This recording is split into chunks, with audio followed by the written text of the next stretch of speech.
is a pre-licensed counselor with a master's degree in her own practice. This article was done on February the 6th, 2023. And it states, your education and training taught you what you need to know to be a successful counselor. Now you face rather to work for someone else to start your private practice. A counselor should weigh the pros and the cons of owning a counseling business when making this decision. It is not a choice to take lightly, and it's a decision your mental health training may not have prepared you for. She goes on to state, having a private practice offers many benefits and limitations for a counselor to consider. And now here's the statistics, 40% of counselors have a private practice, and most do enjoy being a small business owner instead of working for someone else at an agency. This I want to bring to you because we're going to have an in-depth conversation today with Dr. Hall. So I want to bring her right on in. Okay, give me 1 second here. Hello. Oh, how are you doing? I'm doing well on this. What time is it? Afternoon. Good afternoon. On my end, it's the afternoon, but good morning to everyone else. Good evening to others as well. Yeah, around the world, it got to be morning. It's morning, it's afternoon, and it's nighttime somewhere. Yes. Okay, so Dr. Hall, first, let's get started. Before we get started, talking about how to build a business. Absolutely. Talk about your professional your background and to how you got to where you are. Okay, so first I'm Dr. Hall, and I received my master's degree from Bowie State University in counseling psychology, which actually wasn't my first original track. It actually was school counseling, but due to some personal things that was going on, having small children, needing to work, the internship portion really didn't fit with what was happening in my own world. So I knew I wanted to still work with children. I knew I wanted to work with families in the realm of counseling. And so meeting with the advisor, I ended up switching to counseling psychology and continued the path to become a mental health counselor instead. Education wise, I continued and then, went and got my doctorate in counseling education and supervision. And in the midst of all of that, I also became licensed as a mental health counselor and did all those many hours that's required to become independently licensed. I've worked in mental health, in the mental health field in the government sector. I've done substance abuse counseling as well, community-based counseling, school-based counseling. I've even gone on to become a clinical supervisor. So now my role is all pretty much clinical supervision. I do have some direct clients that I do provide services for. And I also teach in the clinical mental health counseling programs at 2 universities, as well as the counseling psychology program that I actually graduated from. So that's a lot in my a lot. I wear many hats. And in the process, I am continuously building and growing my own practice. And so this topic today is very near and dear to my heart because it has been many roller coasters, and it continuously is a roller coaster of learning and unlearning the do's and the don'ts of running your own business. So Gotcha. We're going to jump right into it because as a pre-licensed counselor myself, I understand that there's a lot of pros and cons. And one of the things, because we don't learn about when we're going through our graduate studies, is how to build the business. Absolutely. How to get a prosperous business. A lot of people say as a counselor, we don't make a lot of money. That's what they say, because we're doing it from our heart. So let's Yeah. start off with the education part. Okay. What are the education qualifications and license requirements that are necessary as a mental health professional in your area? So in the state of Maryland, you are required to again get your master's degree. Many individuals get it in clinical mental health. If you do the track that I did, which was counseling psychology, most of those programs are 48 credits.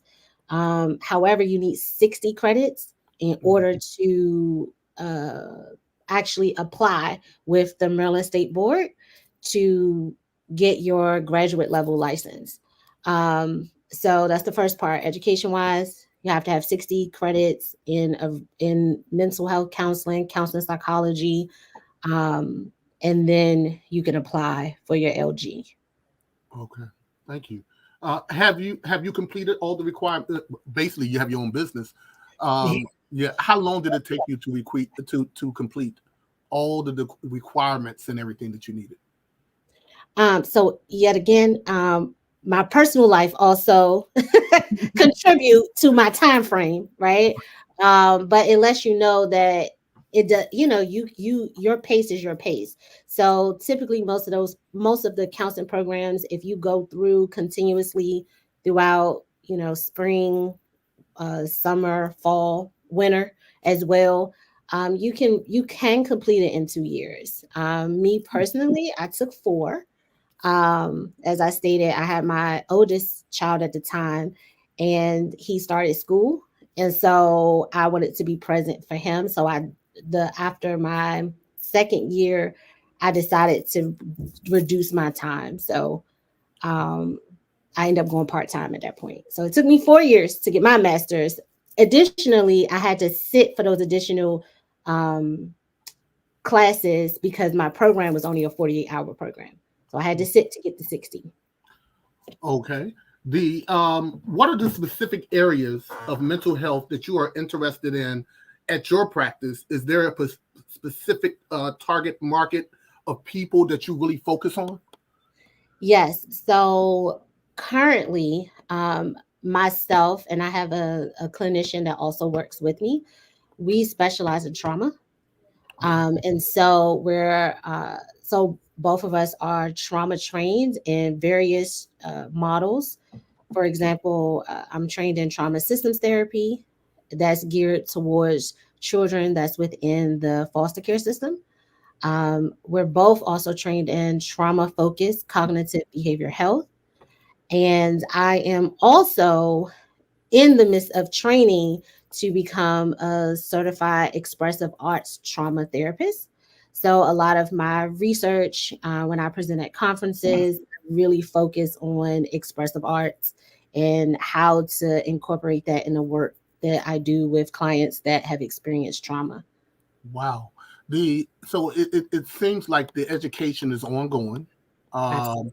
yeah, and when you came out, did you know that you had to continue this type of with a family and everything? Did you know that you had to do so much?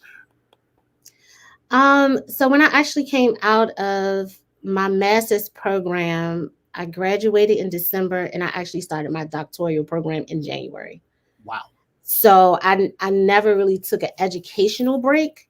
And so as a result, a lot of these decisions to specialize in the area of trauma came from the work that I was doing to actually get my independent license. I was working at a community-based agency.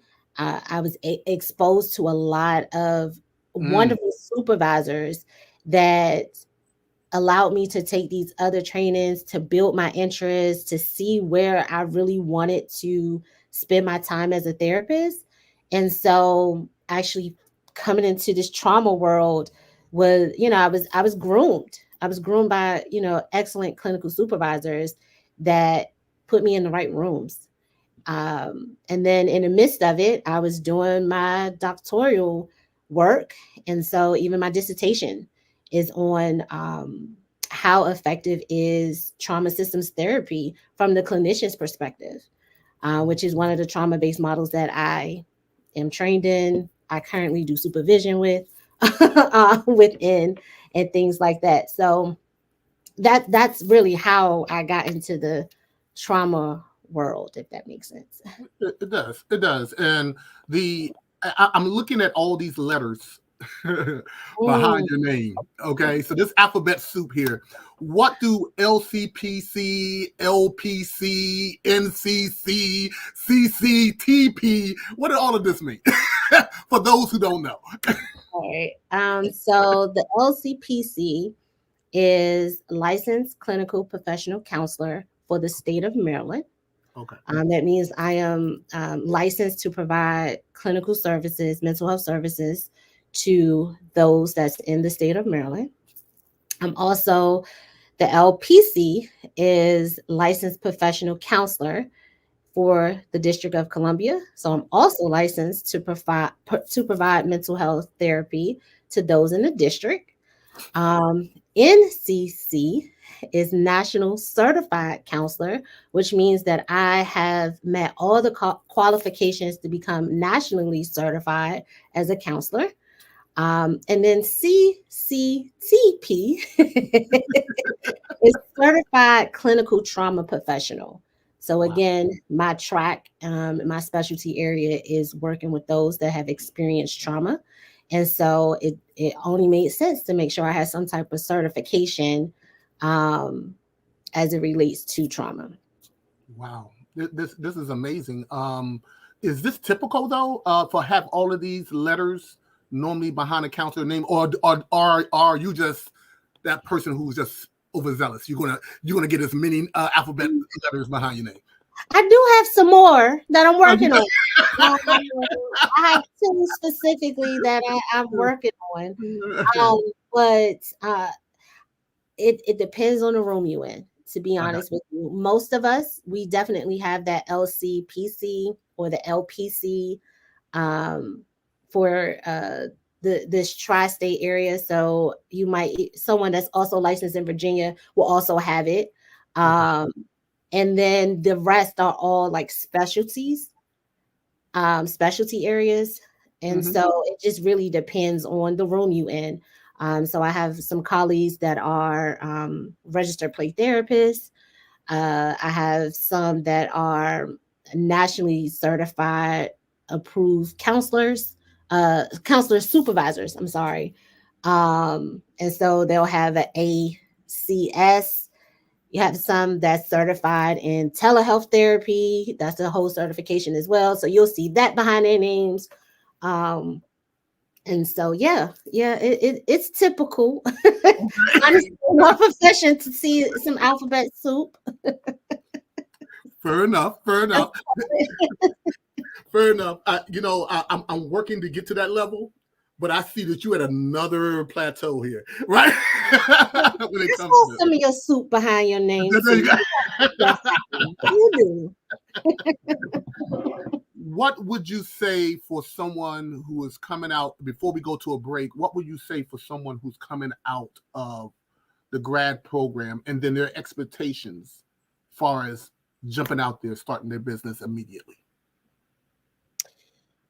That's interesting that you asked that question, because as a professor, one of the things that I tried to gear in all of my courses is an opportunity to not only just to get to know my students and where they want to be professionally, but help them understand what could be the potential next step coming out. And so it's different for every student that I come in contact with, every supervisee that I supervise, it looks different. And so I don't want to say one specific thing. I think as a supervisor in this profession, it's important for us to not put everybody in that same box and let them and get to know them well enough to know what they want to do, because the track looks different. I think if the one thing that could be common among all of them is just having a solid supervisor / mentor that they can, reach out to, ask questions, and feel safe to do so. Because sometimes we do feel like I should know this, so I won't ask. But if you feel safe with this person and you feel comfortable that they're going to give you solid answers, then you're more likely to ask the questions that you don't think to ask or don't feel comfortable asking. So getting a solid clinical supervisor and a solid mentor, they could be one and the same or two different people. I think that's the only thing that I can say is best piece of advice coming out. Got you. Before we go to our break, I really want to say once again, this is Dr. Keyona Hall. She is with Enlighten Therapeutic and Counseling Services in Clinton, Maryland. We're going to come back and have some even harder questions for you, Dr. Hall, because we want to talk about finances, right? Oh no! And what did that look like? All right. So as soon as after this commercial break, we'll be right back. All right.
All right, and we are back once again with Dr. Hall. I said I was going to bring the hard ones to you, so here we go. You ready? But I'm here now, so let's Yeah. do it. Let's do it. When it comes to starting your business, what's the financial responsibilities? Would it really from point A to point B when it comes from after graduation? What are the financial responsibilities? So following graduation, again, this is something that I tell not necessarily my supervisees because they've already gone through this piece, but students, be prepared financially to, to pay for just about everything. Because you have to pay for the national counseling exam. Which is a few $100. You also have to pay for the state licensure exam, which is a few $100. And then, everything comes with administration fees. So just have some extra funds sitting aside for that. And so coming right out is your testing fees that you have to have, as well as just the administrative fees to actually get them to process your license, the board to process your license. So it can be about roughly about $1,000 or so just initially. Those are not exact numbers. I do advise anyone to check the board, contact your licensing board to get the exact fees. Most of the websites have that information, whether you're getting licensed in Maryland, DC, or Virginia. And depending on your financial situation, you might want to do one licensing board at a time, or maybe the money is raining down on you and you do all three in the tri-state area. So it genuinely just really depends on the individual's financial situation. Personally, I did one state at a time or one place at a time because DC is not a state, but and I waited until I was fully licensed in the state of Maryland, and then I just applied for reciprocity in the district. So it cut down a few $100. Wow. Wow. And that was going to be my next question. When it comes to Maryland, DC, and Virginia, are the fees still the same? But you just answered that question. It does cut it down a little bit. Yeah, just depending on the route you go. And again, everybody's circumstances look different. I had kids during that time, so they needed, their financial obligations met. And so for me, it was best just to do one at a time. But I've had other colleagues in different financial situations that did all three areas at the same time. So I would just say, at minimum, start at least with 1,000, and you at least can get one. And then go from there. What about the when it comes to after you done got the fees and now you're talking about building the business? What did that look like? So it's several things that you have to take into consideration, especially now with the temperature of how we deliver mental health therapy. And so we have a lot of clinicians coming in starting telehealth-based practices. So they're just virtual. As a result, they do not have to have a brick and mortar, right? And so that's one less expense. You just have to have an electronic record keeping system. And so that, and though the record keeping systems, they vary in prices. It really just depends on how many clinicians that will also be working with you, if it's solo versus group, or some electronic record keeping systems also is based on the volume of clients you will have.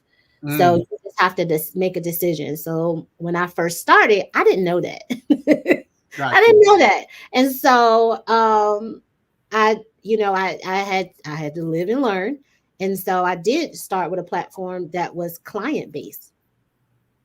but my clientele grew really fast, which meant that every month that cost kept going up. And that wasn't, for me, that didn't sit well.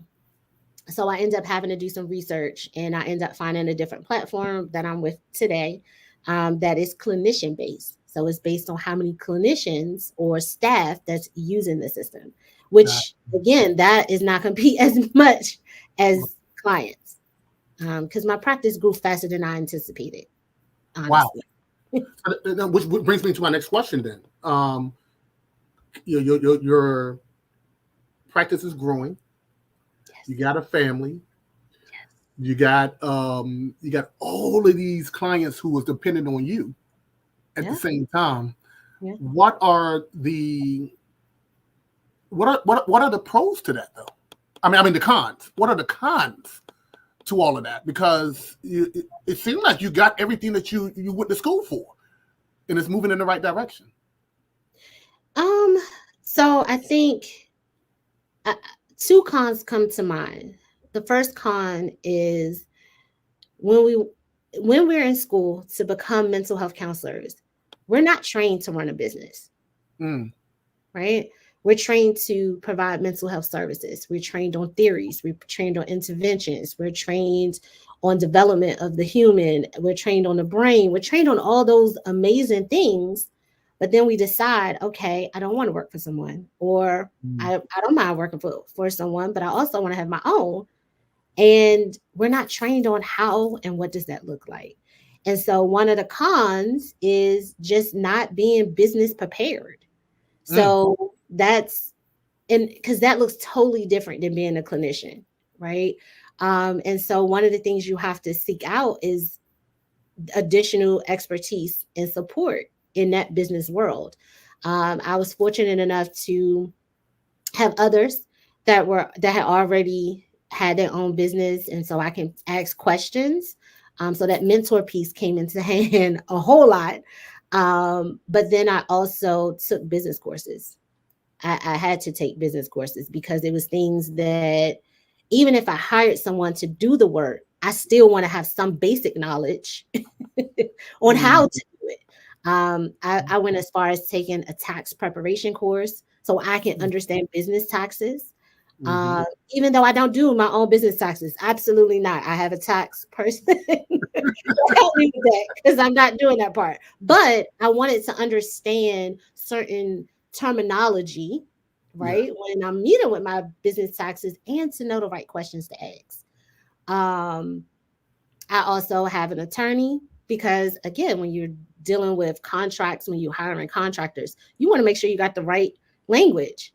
Now, again, this is not someone that I talk to all the time, but I go and I consult with this person. So needless to say, one of the cons is just not being trained as a business, but needing to know the various components of business. The other con, especially when you do have a family, is balance.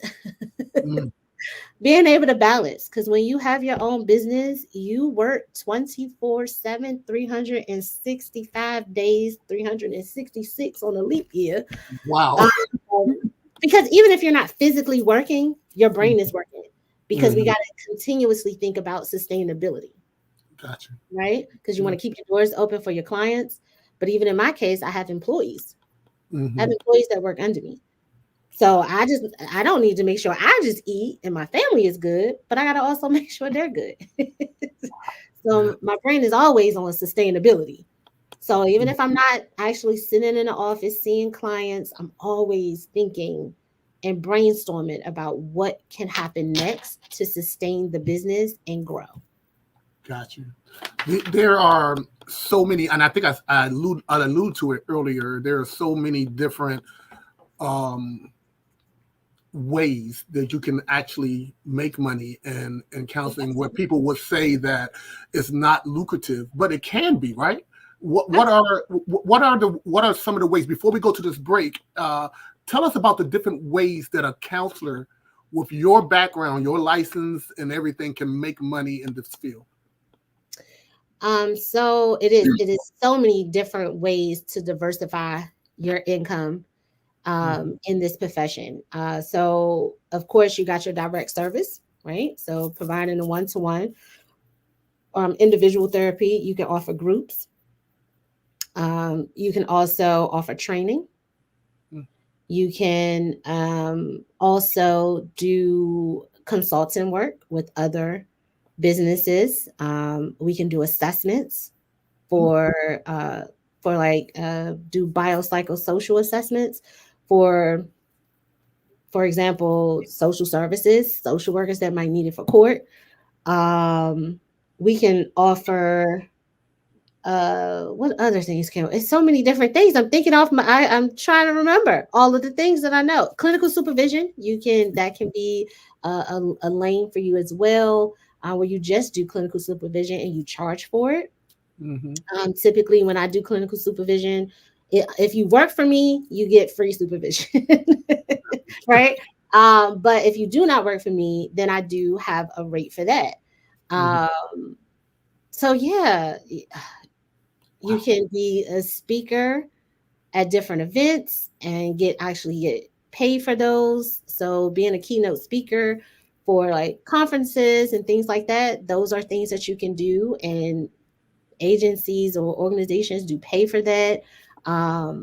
You have it's a lot of different things that you could do, but that's just the name of few things that I can think of off top of my head right now.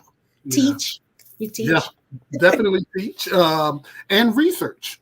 And research, yes. Research. I can't forget research, right? Research.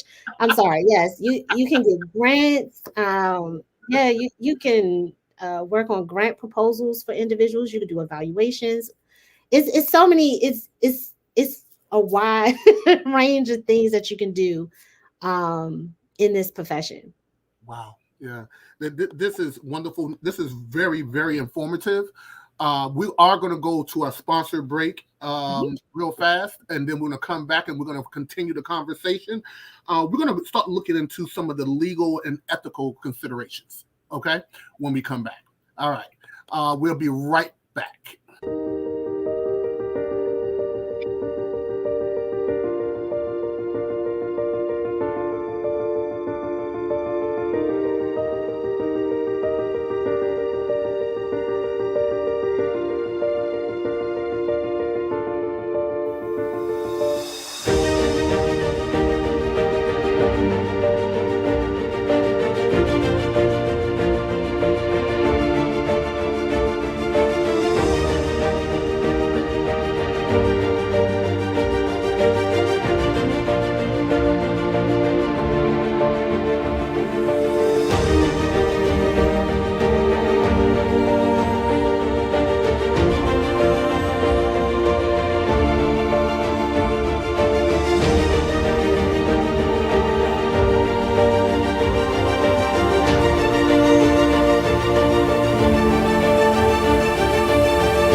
And we are back here once again with Dr. Keyona Hall. She is with Enlighten Therapeutic and Counseling Services out of Clinton, Maryland.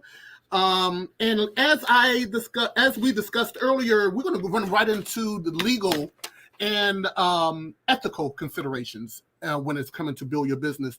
What are some of the legal and ethical considerations for mental health practitioners in your region when it comes to growing a business?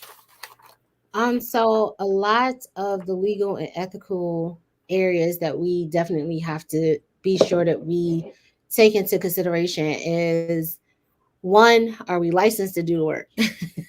So, and I know we've talked a lot about that. You have to be licensed to do the work.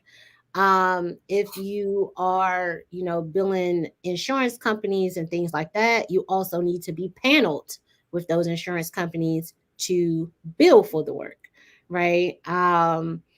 some other legal things that you have to also think about is, is your business registered in a state to even do business in the state? And So you just can't go and no, nationwide and just say, "Hey, I'm going to just jump out there."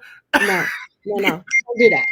Even if you want to, and even if your heart is in a good place, you can't do that. The state has to know and has to agree to you conducting business in their state.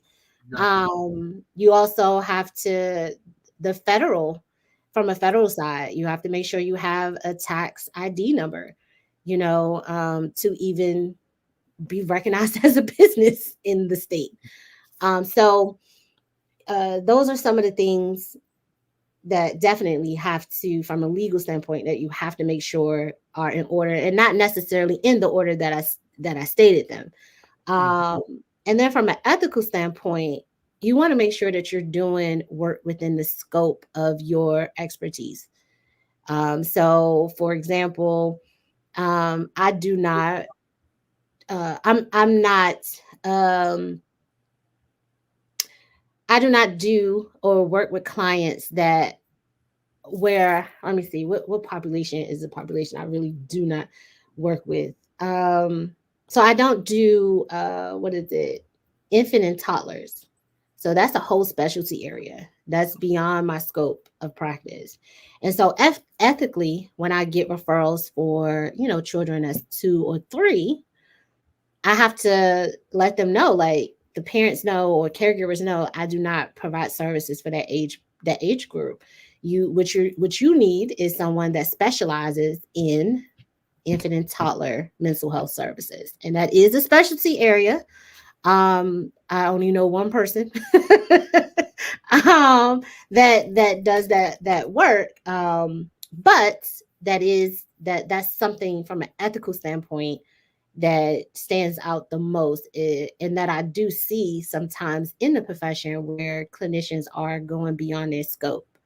That does not mean that you couldn't do it. It just means you got to go and get further training. Gotcha. Yeah. So ethically, and we have a whole ethical guideline that we follow. And in my case, I follow more than one because I have all that alphabet soup. So when you do have more than one, which one actually stands out in front of the others, right? Like, is it the Maryland law, or is it because you use the word ethical guidelines? Is that the same as legal guidelines? Is those the same things? No. So law will always supersede ethics. Ethics is us doing the right thing because we should, right? Law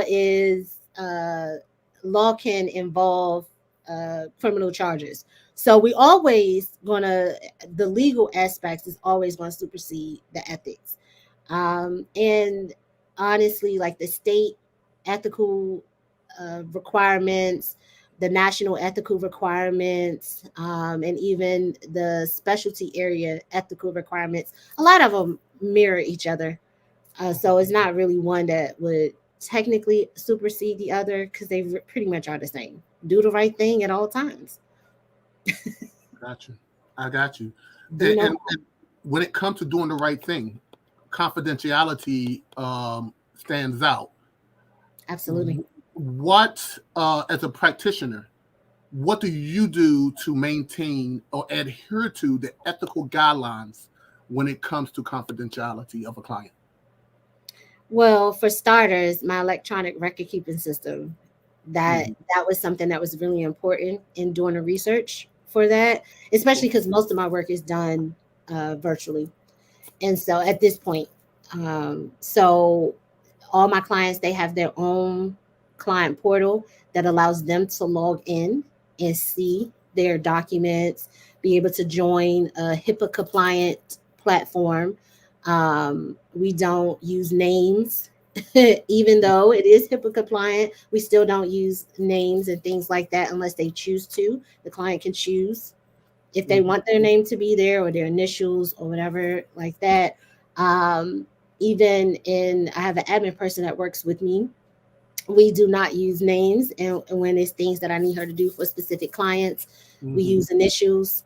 And honestly, we stopped using initials because now my electronic system has account numbers. So now we just use account numbers, and depending on what type of client. So I have clients where I just do assessments for, and so their account number is designed a certain way. And so it helps us with just organizing the information. So my advice would be account numbers. Have account numbers and a HIPAA compliant electronic record keeping system to ensure confidentiality. Great. Now, back on the business side of it, building marketing, building the business plan, all of that. Let's talk a little bit about that. Have you created a business plan? I can't hear you, Mike. No, I'm kidding. Okay. Does that answer the question? So how do I say this? No. Okay. I'm being completely honest. No, I have not built or created a business plan. Again, the business part it almost like fell into my lap. I had this amazing opportunity. I knew this is what I wanted to do. And it was a collaboration with a standalone PRP company. So in the state of Maryland, PRP stands for Psychiatric Rehabilitation Program. Okay. And so they provide additional mental health support to clients to consumers or clients as it relates to holistic wellness. So they support therapists. However, you can't have them without having a therapist. And so someone that I just knew just from my time between school and work and all types of things, she started a PRP company, and she's like, I don't have therapists, but I have clients that want this service and also want therapy. So I need to collaborate with therapists. And needless to say, Enlighten Therapeutic was born. And so it had, again, and then the clientele came so quickly. Word of mouth was everything. So one PRP company became 2, and then 3, and then 4, and then it was, hey, I need help because I got too many clients that I can't see by myself. And so where was the time to do the business plan when I don't have the business plan knowledge? But I have the clients. I love the work. I have the passion. The clients keep showing up. So no. So to answer your question, the short answer is no. However, what I know now, I am, even though I don't have like the typical template of a business plan, I do have a strategic plan.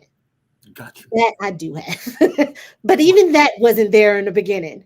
And that required me to meet with people in that realm, individuals with that specialty area. Like I said, I took a business course, and yes, they pounded in the business plan, but again, it was like it's already happening.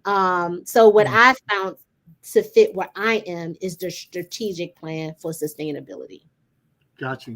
So within your strategic plan, what is your price structure and payment policies? So I'm pretty compatible with the insurance companies because I do have a few self-pay clients, but I also am paneled to provide services to individuals with insurance. So like, for example, I'm paneled with Care First, Aetna, Cigna, or Evernorth, I believe that's what they're called now, United Healthcare, and Maryland Medicaid. And so I make my self-pay rates compatible with the reimbursement rates of the state, which is Maryland Medicaid. So that my prices are pretty compatible with that. Additionally, I did a cost analysis across other clinicians that have the same or very similar type of credentials. And then that's how I ended up with my self-pay structure, which Okay. I need to probably do another cost analysis now that we're talking about it. I probably should update it, but I haven't seen anything to that's too much higher than where I am. Okay. The you have an office. Do you do teleservices as well, or do you do both, or how did that work? So currently, everything is pretty much telehealth. Okay. Um, I do face to face as well. Just depends on what the client's needs are. Mm-hmm. So yeah, so a combination of telehealth and face to face. That's how I Okay. do my sessions. The clinician that works with me, she is primarily telehealth. I believe with her younger children, she do a blended service, so she'll go to the home as well. Got you. The I'm finding out that there's a lot going on with the telehealth services right now, the compact laws and things of that nature. That's How does exciting. that how does that affect what you're doing right now in the state of Maryland? Are we a part of the compact system or not? Yes, we are, and that is so exciting. I'm so happy that you mentioned it.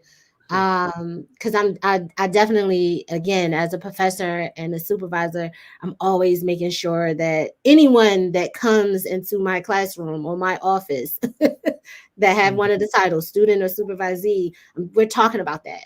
Gotcha. You'll be surprised of how many of us that's being trained that don't even know about it. It is an amazing opportunity for clinicians to provide services across state lines. Yes. Now, granted, it's going to come with some type of financial backing that's necessary. That was the next question. Well, you don't have to pay now. You don't have to pay. Okay. But there are so many states that are part of the compact. I'm not sure of all of them, but just a few the one that I'm actually looking to do is Georgia, only because I have actually a few clients that spend time in both places, and so when they're in Georgia for an extended period of time, I can't see them. Oh. So think about continuity of care when that happens, right? And so that's something to think about. And when you think about the climate of the world, the work world, and what COVID did was show that, hey, a lot of the work that we do, we can do virtually. So I don't have to live in the same state I work in. Mm-hmm. Right. So, if I because I can work from anywhere, but what if my mental health is impacted? I still need to talk to my therapist, right? So now my therapist can stay. I don't have to keep switching therapists, because one thing that most clients tell me is they don't want to have to keep telling their story. So the Compact Counseling Act is something to improve the continuity of care, and that makes it that much more amazing. Wow. Yeah. And with this big theme of mental health going on here in the U.S., I can see the importance of having that Compact Act in place. Absolutely. And hopefully we'll keep knocking on wood, and hopefully that all the states in the U.S. can be a part of that. That's what we're going to keep knocking on wood on, right? Yes. But that does come along with some more continuing education, ethical considerations, and things of that nature when it comes to that compact law. Is there one ethical concern that really sticks out with you when it comes to the Compact Act? Safety. Okay. Safety.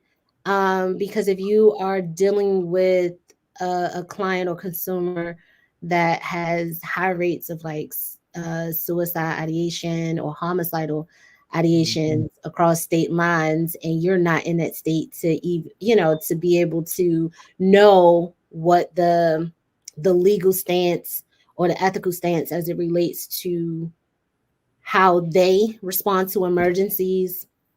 That's the biggest thing. That's the biggest thing for me. That's the biggest thing is safety. Got you. How's that going to play out? So this is going to be called my lightning round. You're going to be the first person to have Uh-oh. ever done this. Okay, you ready? Wait a minute now. So if I wasn't, because we're coming down to the end, and I want to continue this conversation. So you got to come back. Number absolutely, one, absolutely, right, definitely got to come back. But here's the lightning round. You ready? Mm-hmm. In a quick sentence, crisis management. What did that mean to you in a business? Be available 24/7. Got you. I got you. What resources are or referral agencies could be looked at if a person needs those services immediately and you're not available? So we have suicide hotlines. You also have, of course, your local hospitals. You can always go for an evaluation. And I always make sure my clients have crisis plans. So whoever they're part of their support system. Gotcha. So active crisis plan as well. That will also have all those important numbers. Okay. Marketing and branding. How would you market, or how have you marketed your practice to attract clients? I have not marketed. Okay. Word of mouth. Your clients? Word of mouth. Word of mouth. There you go. Word of mouth. All right. Word of mouth. Not anything strategic though. Word of mouth. All right. All right. Now I'm going to throw you a plug. What is your website if a person wanted to get in touch with you? How would they get in touch with you through your website? What is it? So my website is enlightentherapeutic.com. It is currently being updated, but it is still live. And you can contact me through that page via email or phone. Right. Okay. You mentioned biosocial assessments, right?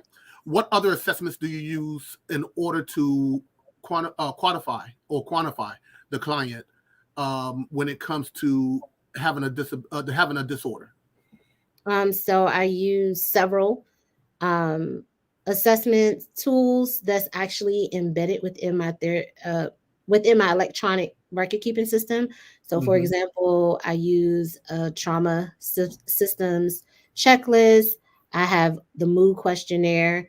I also have a few assessments on eating disorders. I have assessments on the suicide ideations, depression, as well as anxiety. That's just to name a few, but it's a plethora of assessments I use to not only for clients for monitoring throughout my work, but also to support a diagnosis that I provide.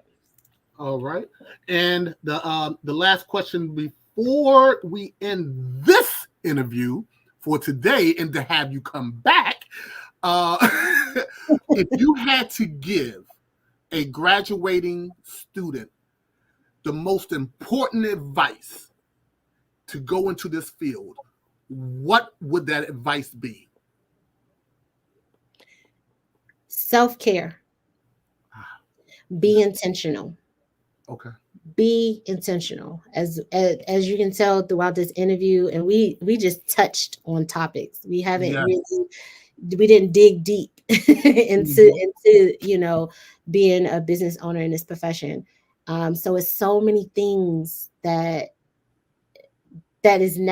needed in order to build a business. And so having self-care in which you are intentional, and have yourself a therapist as a therapist. My therapist holds me accountable to ensure that I do not burn out, and so that I can continuously be the best therapist, the best supervisor, the best professor. And so have a therapist and be intentional with your self-care. Top two things. Wow. And when you say self-care, is there what would probably be what's your self-care technique outside of having a therapist? Do you take vacations? Do you take time off? Because like you stated 365 days, 7 days a week, and 366 on a leap year. So Well, again, my therapist hold me accountable. And so once a month, I have to take off all my hats. That Okay. is something that I have to do, and it allows me to fill my cup up, which is the one thing I talk to my clients about. So we can't put out there what we aren't willing to do. So if I'm telling my clients to fill up their cup, I got to do the same thing, and so that's one of the things that I've been implementing. I take off all hats: wife, mother, therapist, professor, everything. I take off every hat. Wow. This, So yes. this has been very enlightening. Enlightenment therapeutic. There you go. Okay, very enlightening. We have a lot of students. I'm a part of the university at Bowie State as a faculty, and there's a lot of students and upcoming therapists who does not get this information, and I definitely want to share it with as many people as possible. If you have any questions for Dr. Hall, please reach out to her at Enlighten Therapeutic and Counseling Services. She's in Clinton, Maryland. Her phone number, which is 301 356 3818. She does services in DC and Maryland. If there's anything that you need from Doc Loeb, please reach out to us as well. Our email address is doclobe, that's DOCLOBE 23 at gmail.com. And you can also reach us on YouTube at Michael McGee 9339. Once again, Dr. Hall, this is just the first of many, I'm sure.